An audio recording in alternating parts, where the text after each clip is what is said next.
Minnesota Court of Appeals is now in session. Judge Reyes, Judge Larson, Judge Klophocky.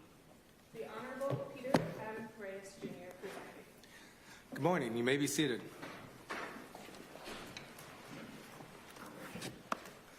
Welcome, everyone, to the Minnesota Court of Appeals. Today is Wednesday, January 18th, 2023. We have 6 cases on our calendar today. 4 are set for oral argument. The first of which is A21-1228, State of Minnesota versus Derek Michael Chauvin. Counsel for appellant is seated to my left here. You will have 15 minutes for your initial arguments, and counsel for responding, you'll have 15 minutes for your arguments. Counsel for appellant, you will have 5 minutes after that for rebuttal if you so choose. We have the podium in the middle. There is a button on the lower part to lower and raise the podium, and you can also adjust the microphone. There is a timer there. Please be mindful of the amount of time that you have to stay within your time limits. We are allowing this to be live streamed and to be recorded. However, no other recordings are allowed, and we will be recording the audio version of this hearing as well. That will be available within a few days for counsel. Also, counsel, when you approach the podium, please state your name for the record and your party you're representing. Will any party be splitting any time with any other counsel at all? I'm sorry, Your Honor. What? Yes. Will counsel for either party be splitting time with anyone else? No, Your Honor. No, Your Honor. Okay. Thank you very much. With that, counsel for appellant, you may approach the podium and begin your arguments.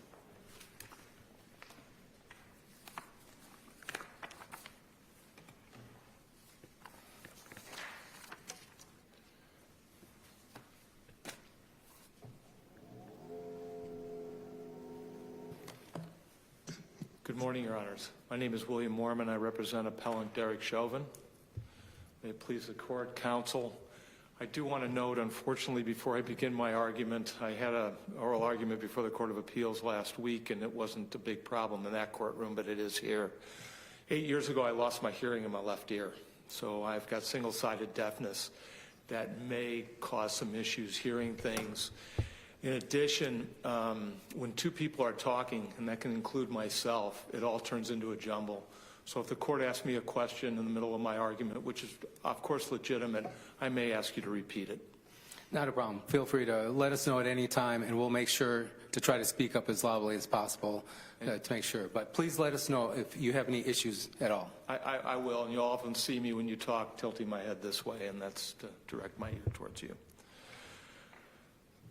The primary issue on this appeal is whether a criminal defendant can get a fair trial consistent with constitutional requirements in a courthouse that's surrounded by concrete block, barbed wire, 2 armored personnel carriers, and a squad of National Guard troops, all of which whom are there for one purpose: in the event that the jury acquits the defendant.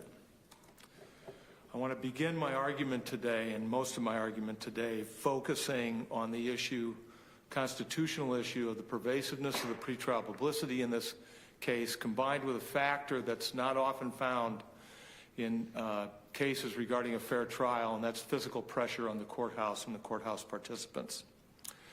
Counsel, I understand that you want to address that issue, and I certainly want to discuss that one. But before we get to that issue, there's one other I wanted to talk about briefly, and that's with respect to the Schwartz hearing. Yes.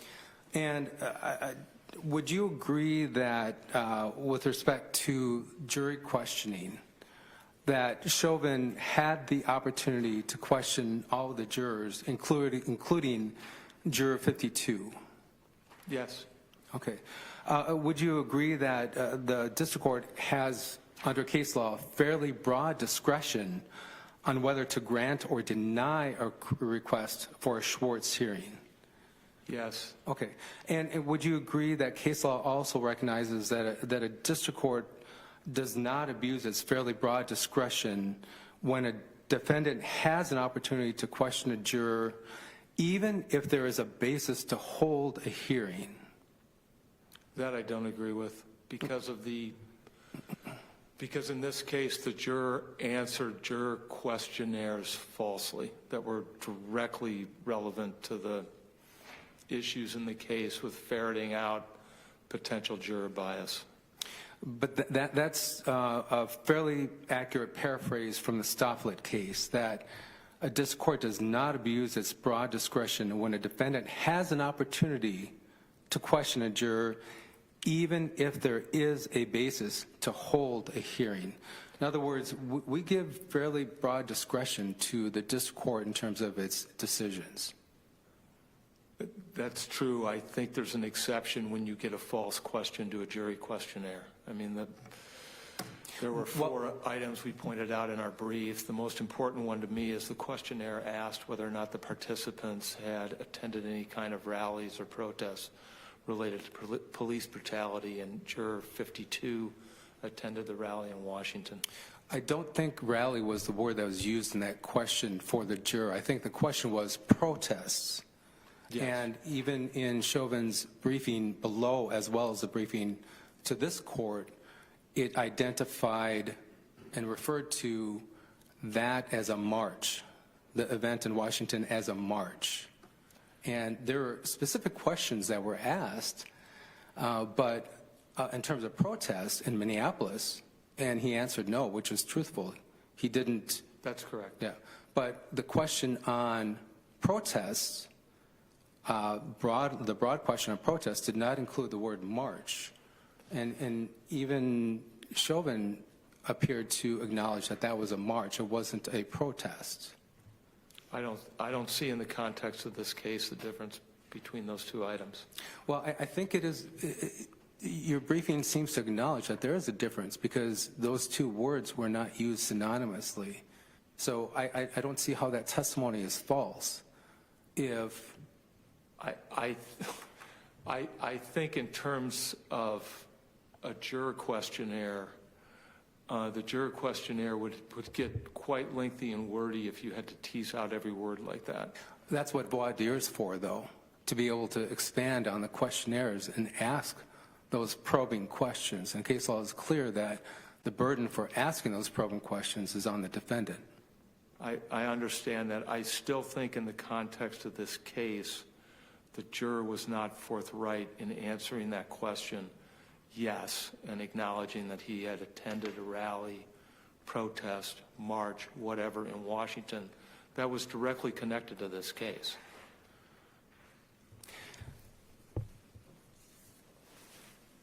I'm sorry if I... No, go ahead.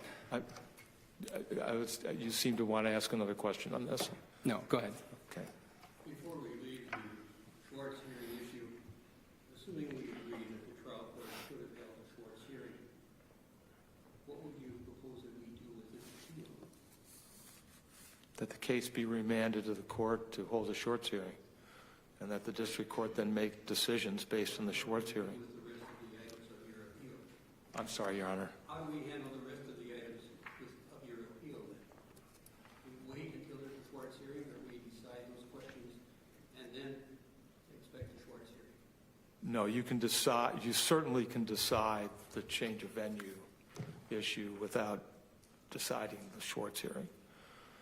I don't see the Schwartz hearing appeal as blocking this court from ruling on the change of venue issue at all.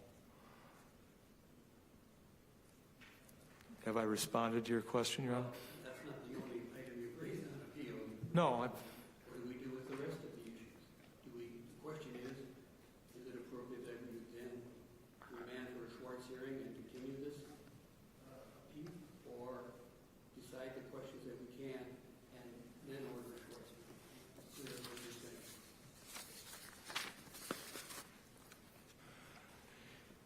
If the court rules in my favor, or my client's favor, on the other issues we've raised on appeal, that means there's going to have to be a new trial. At that point, I don't think we need to have a Schwartz hearing, because the main remedy my client's looking for here is a new trial. But before you get to a new trial, you have to have a Schwartz hearing first, don't you? Not if you rule in my... I think Judge Klapiecki was asking me what happens with the other issues related to the Schwartz hearing. If the court concludes that the other issues that Appellant Chauvin has appealed from in this case, that he's correct in those, then the remand back to the district court is to hold a new trial, or on the change of venue issue, to remand to the district court to determine a new venue and a new trial's held. And then you don't need a Schwartz hearing. The whole purpose of a Schwartz hearing is to ferret out if the guilty verdict in the case that's before you was tainted by juror misconduct, and then to go back in a Schwartz hearing and figure that out, and then the remedy from that will be to have a new trial. And for the Schwartz hearing, the only issue that was raised below, was the only issue with the Schwartz hearing raised below the March on Washington? No, there were four issues related to the juror questionnaire, including, as you cited, whether anybody attended a rally in Minneapolis, whether anyone had negative feelings about the Minneapolis Police Department, and the kind of a res gesti question at the end. Is there anything else that the court should be aware of? Where in the record were those issues raised to the district court? It appeared that the only one that was actually raised to the district court was the one on the March on Washington. I believe the one was raised also with the police department, but I don't have the exact citation with me right now to that. But Juror 52 had been questioned extensively on those issues, including what he thought of Black Lives Matters, what he thought of Blue Lives Matters. So he had been thoroughly questioned on those issues, correct? He had been questioned by counsel on the issues, correct? And answered very straightforward that he thought Black Lives Matters was important. That's correct. That black and racially and ethnically diverse people were not necessarily treated fairly by the police. He thought that Blue Lives Matters was a response to the Black Lives Matter. So he seemed pretty forthright on all those issues. So why? I'm having a hard time understanding how he was not forthright at all in terms of answering any of the questions. Because if he would have revealed the issues about the march, rally, protest in Washington, it would have prompted other questions from counsel. Which goes back to, isn't it counsel's duty to ferret out those questions and ask those probing questions? And what I would say, you're kind of identifying a chicken-egg thing. And I think if jurors are not fully forthright in the juror questionnaire, then it's not possible for counsel to inquire into those areas in any depth. Which goes back to the standard of review that we have, which is very deferential. We're only an error-correcting court, and we give great deference to the district court's discretion, which here is very broad, to deny it even if there are reasons, if there is an opportunity by the defendant to ask those questions. Yes. Okay, thank you. So, I want to get back to obviously to the pretrial publicity and pressure on the courthouse issue. As we laid out in our papers, the court's to engage in a two-stage analysis or two-tier analysis regarding changing venue. And under the first tier, the court's to determine from the totality of the circumstances whether or not the pretrial publicity or any other factors are such that prejudice is presumed in the jury pool in the community where the case is going to be tried. And then after clearing that issue, you go to the second issue, which is to determine whether or not there was any actual prejudice. Our primary argument here is that this case could not be tried in Minneapolis because of the pretrial publicity, which was pervasive from Memorial Day onward through the trial, and also just the physical pressure on the courthouse. I've laid out in our brief the amount of concerns that the jurors had for their safety. That was all articulated to the judge during voir dire. In fact, Judge Cale acknowledged a number of times on the record that all the jurors had expressed concerns regarding their own safety.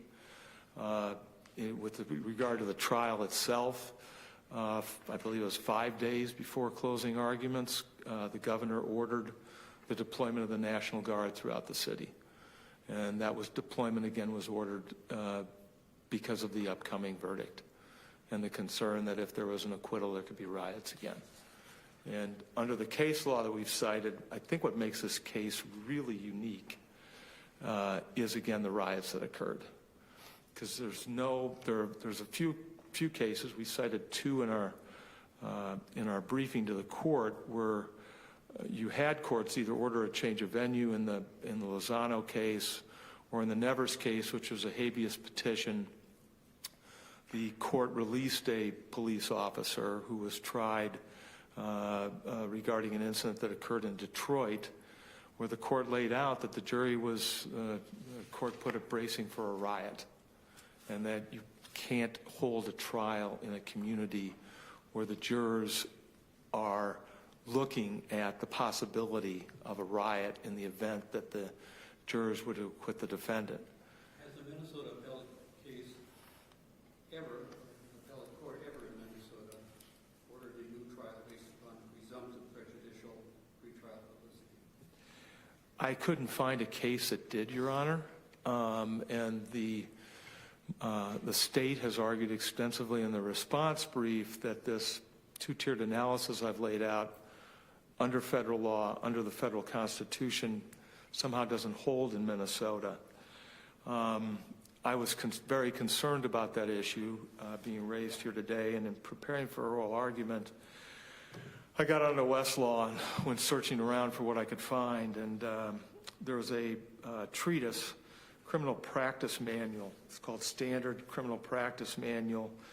At section 33.3 discusses this presumption of prejudice issue. And the treatise said, some courts have suggested that the moving party bears the burden of demonstrating actual prejudice by adverse publicity. And then it cites, for example, State v. Wazaco, 269 Northwest 2nd, 373 Minnesota, 1978.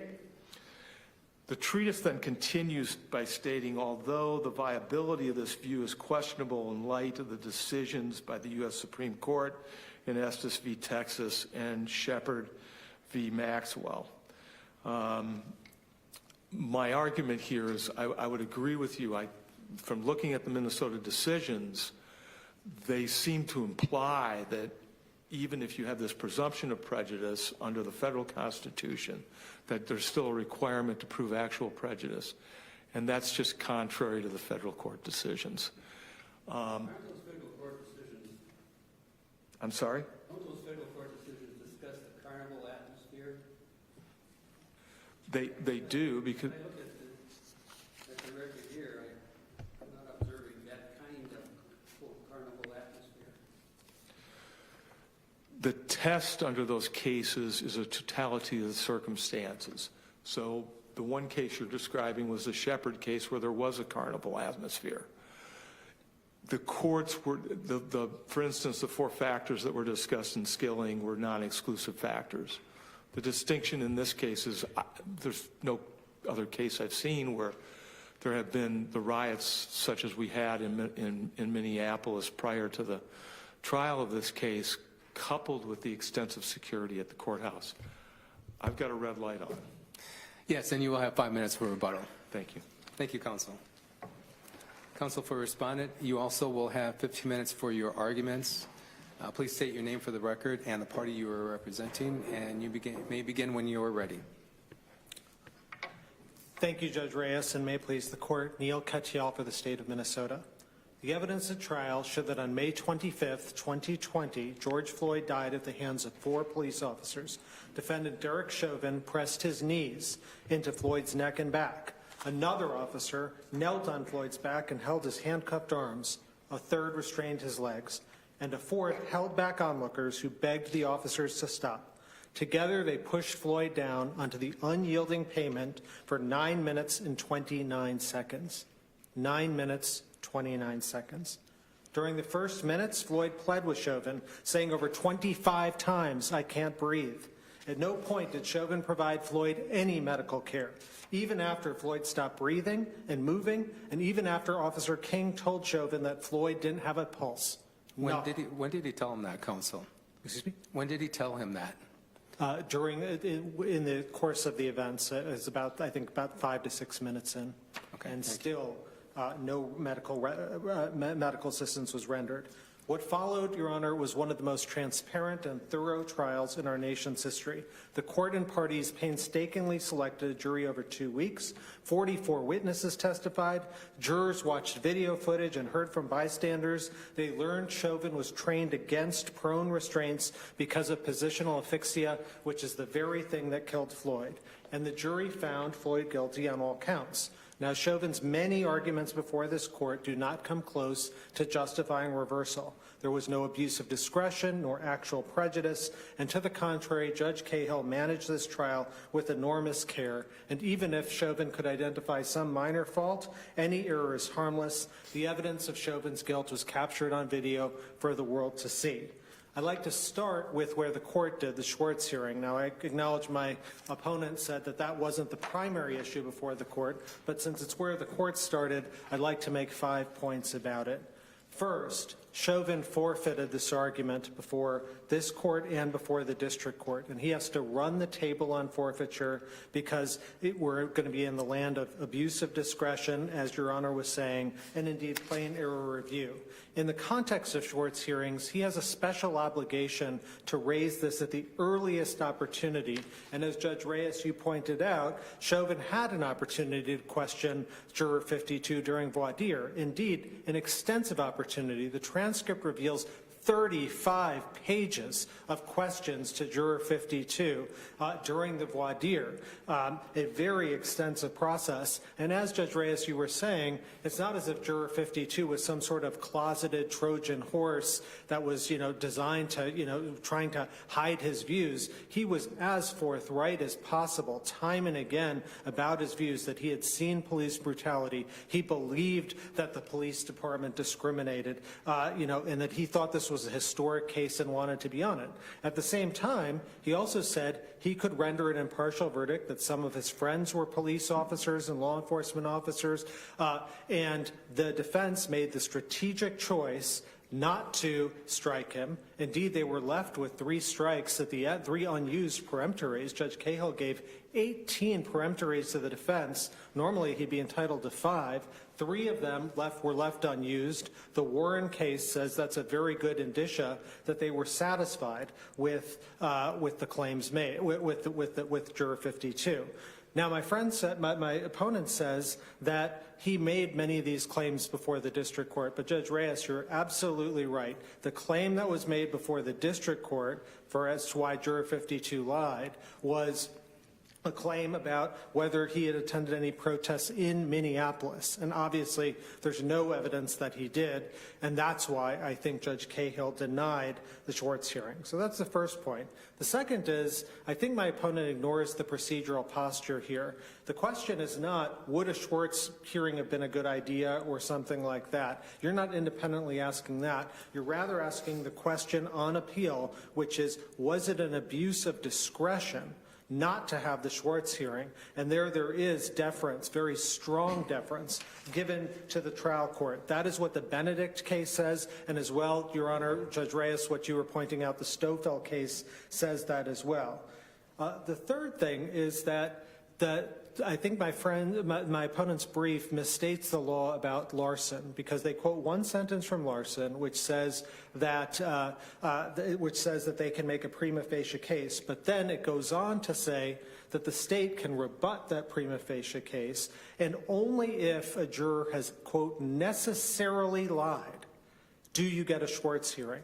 And with respect to the question that they are isolating, was there a protest in Minneapolis that you attended? There's no claim that he necessarily lied. And most, I think, the evidence shows an honest mistake. I mean, Juror 52 wasn't trying to hide the ball or anything like that. He was very clear about his views of police brutality and racism, as I said. And the standard for a Schwartz hearing is that he had to have necessarily lied, which I don't think they come close to doing. And it's also important to remember that Juror 52's own explanations in the media stories that they point to explain he didn't lie. The Juror 52 said, quote, "It was 100% not a march for Floyd, that it was the 57th anniversary of the MLK anniversary." He said he, quote, "did not attend the protest on behalf of George Floyd. When asked whether this could be interpreted as a protest related to Floyd, he said, not even close, not even close."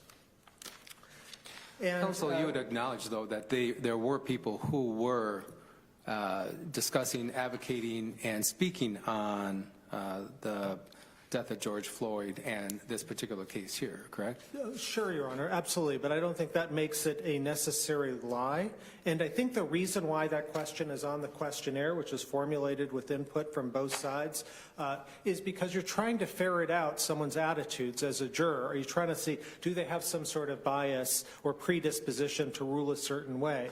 And here, Juror 52 was as forthright as one could imagine. If you look at our brief at page 27, it recounts the statements made during the voir dire as well as in the questionnaire, all about how he thinks the police are abusive and so on. But what he also says, and he's asked 7 times about this, can you render an impartial verdict? And he says yes. And indeed, one of the questions by my adversary is to Juror 52 is, well, what about all these protests? Can you still render a fair verdict? And he says, absolutely. The protests are very different things than the facts of this specific case. So they've made a strategic choice to leave Juror 52 on at a point when they still have unused peremptories. And I don't think now they can bait and switch and say, well, we got it wrong, and, Juror 52, we should have a Schwartz hearing. As Judge Reyes, your first question to my adversary was, you had the opportunity at voir dire to follow up, particularly when you have these extensive answers that say he believes the police are racist, he's seen incidences of police abuse and the like. Assuming we might disagree with you, how do you propose that we would handle a remand for a Schwartz hearing?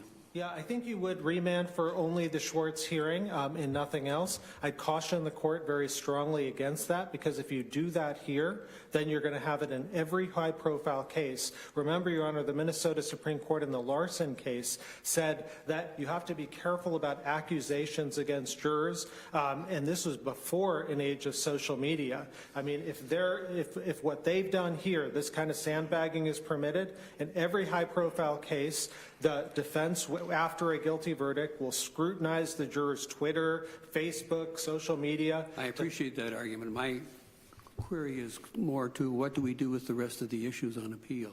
Yeah, so I think you wouldn't necessarily have to decide them. I think you could just remand for the Schwartz hearing and leave those to another day. We do think the other issues are so clear, you might as well just decide them now.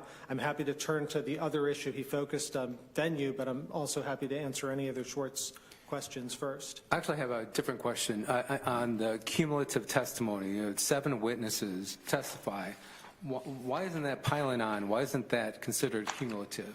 Well, I think the judge has massive discretion there, and as we say, the State versus Bobo case says that for the central issues in a case, there isn't any such thing as cumulative testimony, and here, reasonable use of force was the central issue in the case. I'm sorry, can you state that again in terms of what case are you talking about? State versus Bobo, it is cited in our brief, Your Honor. It's a Minnesota Supreme Court case, and it basically says, for central issues, there's a different standard for what is cumulative and what isn't.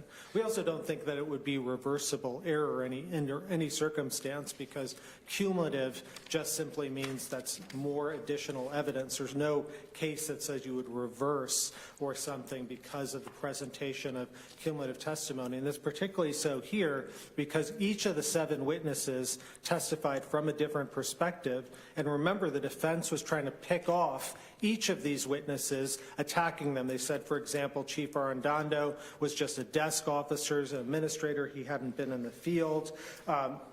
And they said, another witness was a national standards expert and wasn't relevant, even though this court's decision in Noor permitted it. So they were trying to attack each one of these, and that's why we as the state did present a comprehensive picture to the jury of this central issue in the case. Well, you also argued in your brief that you thought that any effect of it would be cumulative. Any cumulative effect would be harmless, and you cited the McDonald-Richards case, but I'm not sure I read that case the same way that you do. I don't think it analyzed whether evidence was objected to as cumulative, but whether the error was inadmissible as an inadmissible statement was harmless because it was cumulative of other evidence. That's a different standard than what we have here. We quite agree with that, Your Honor. I think our point is that Rule 403's prohibition on cumulative testimony, it's really about efficiency concerns, and there aren't cases that say that you reverse because of the presentation of cumulative evidence. And we'd also point out here that Judge Cahill was very solicitous of the concerns about cumulative testimony and indeed restricted our ability to use these witnesses because of that concern. So I think what Judge Cahill did was absolutely in the heartland of what trial court discretion is all about. You'd really have to find an abuse of discretion for the first time on cumulative testimony. And here, again, each of the witnesses testified for a distinct perspective and in a circumstance in which the defense was trying to pick off each of the different witnesses, saying that they weren't qualified or something like that. And so that's why we decided to present that full picture to the jury on that central issue.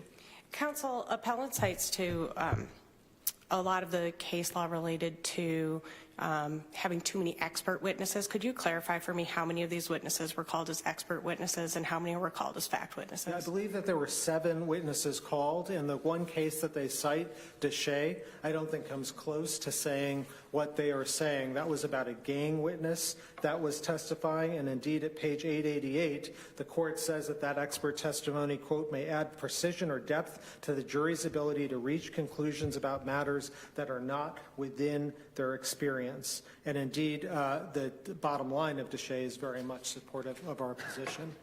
If I could just say a few words about venue, because that is our argument that my friends wanted to start with.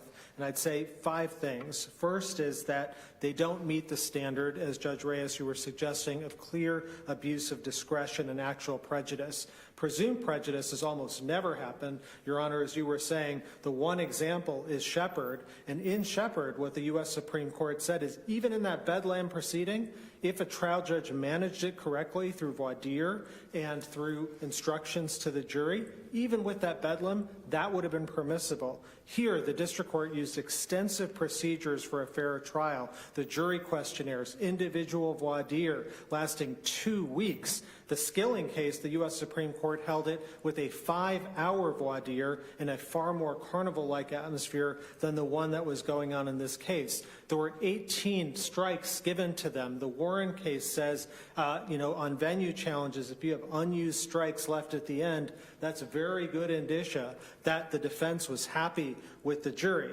And most importantly, they never deal with what we say at page 16 of our brief and the 3 Minnesota Supreme Court cases, Blum and Parker, and Thompson, which say the relevant question is not was there kind of security concern or pretrial publicity in one area. If that pretrial publicity was going to blanket the state, then there is no advantage to shifting venue. And here, Judge Cahill specifically answered what you heard today about the security concerns and the barbed wire and the like. What he said is, and this is quoted in our brief at page 16, that having the trial at the Hennepin County Government Center would be safer and reassure the jury and make them more impartial, not less, because the security could be folded into a general security over the city. And even if you had trial in some other place in Minnesota in a smaller venue, he said the security would stand out and you'd have the same fears of civil unrest there. And so he's made all of those findings on the record at document 192 at pages 4 to 5. Counsel, I have one more question that I'd like you to address briefly, and that is whether a police officer can be convicted of a second-degree felony murder involving the predicate felony of third-degree assault and discuss reasonable force as well as whether or not that creates a strict liability, which is, I believe, appellant's argument. Yes, absolutely. So that argument will be reviewed on plain error. It's not an argument that they made below, and we think that that kind of 007 license to kill idea is absurd, because even if you spotted everything in their legal argument about how police officers generally couldn't be guilty of felony murder, here Chauvin acted with special danger to the individual, the jury found. The special danger, I mean, that goes to appellant's argument, though, that there should have been a jury instruction, which the district court denied. Are you saying that the district court did abuse its discretion then by denying the request for special danger jury instruction? No, the district court did everything right. There's no need for an instruction because the Minnesota Supreme Court on 2 different occasions, in the Anderson case and in the Cole case, have said that when it's a crime against the person, you don't need any sort of special danger instruction. Your Honor, what I was saying was you don't even need to get there as to the question of whether there's a special danger instruction that was required or not, because here the jury necessarily found that in finding the second-degree manslaughter conviction of Chauvin. And so there's case after case that says that when there's an assault, that is a predicate felony for the felony murder doctrine. And my opponent's argument on the other side is to say, well, that'll be a strict liability offense for police officers. That is absolutely wrong. Unreasonable use of force is always required. That's always the safeguard against this. And, you know, if anything, the Graham standard, which has been incorporated into Minnesota law, has been criticized as being too friendly to police officers. But here, that's what the jury was instructed on. The jury absolutely found that under that standard, Derek Chauvin acted with unreasonable force, 9 minutes and 29 seconds on this, on George Floyd's neck. Any questions, Judge Larson? Judge Klopaki? Thank you, counsel. Counsel for appellant, you will have 5 minutes for rebuttal.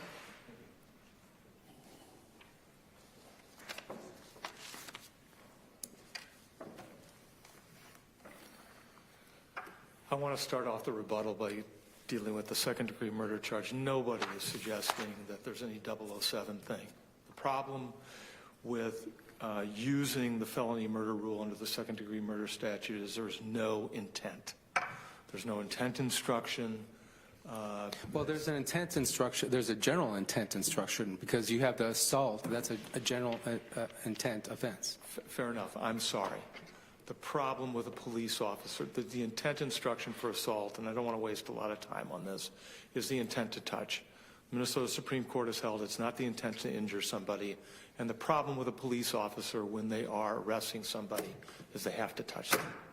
So you basically eliminate the intent. Right, but you still have the reasonable standard, and that's under the statutes as well. That's correct, but that's an objective standard. I mean, it's unusual to have a murder charge with no finding by or no instruction in the jury of any kind of subjective intent of the defendant. That's the argument we were making. Right. It is an objective standard, but I think what your argument, I understand your argument to be a strict liability. It creates a strict liability for police officers. Yes. But the Dorn case seems to undercut that argument, doesn't it? I disagree with that analysis because of the way the felony murder statute is set up in Minnesota on assault.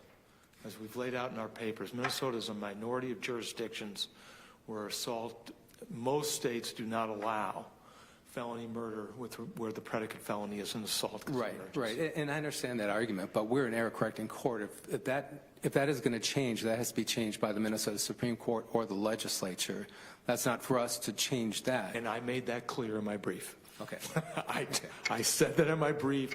I just don't want to get up to the Minnesota Supreme Court and say, why didn't you raise this below? You waived it. Fair enough. I made it clear in my brief that you're bound by that precedent. Okay. Fair enough, counsel.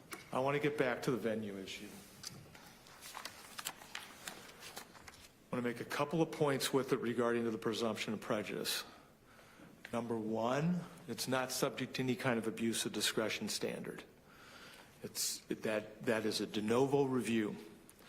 I spent quite a bit of time reading the Skilling case, and one of the things I've done in my career, which may sound a little bit odd, at times I've used statements by the dissents in cases because the dissent sometimes will more accurately or concisely convey what the majority did. So in the Skilling case, Justice Sotomayor wrote the dissent. She made very clear in the dissent that there's this presumption of prejudice standard that you have to go through first. But one of the quotes I wanted to cite from her dissent was, she stated, as I cited earlier, the Estes and Shepard cases. This is the quote from the case. Estes and Shepard thus applied Rideau's, another Supreme Court case, insight that in particularly extreme circumstances, even the most rigorous voir dire cannot suffice to dispel the reasonable likelihood of jury bias. That analysis shows that this has to be a de novo standard. In other words, the pervasiveness of the publicity, and in this particular case, combined with the physical threats in the courthouse, provide an environment that the Supreme Court has held you can't trust the voir dire at that point. Why does it have to be a de novo standard? Why can't it still be an abuse of discretion of whether the district court abused its discretion by continuing to hold the trial in that venue, or not allowing a continuance, or not sequestering the jury? It seems like those are all under the abuse of discretion standard, aren't they? Typically, abuse of discretion applies when a trial judge is evaluating some kind of testimony and weighing. Well, it's more than that. It's also for evidentiary hearings, issues, as well as basically trial management. Correct. I understand that. And a motion to transfer venue, sorry. I'm sorry, we were both talking. Yeah. Go ahead. Yeah. Go ahead. And a motion to transfer venue, that's up to the discretion of the district court as to whether or not to grant that motion.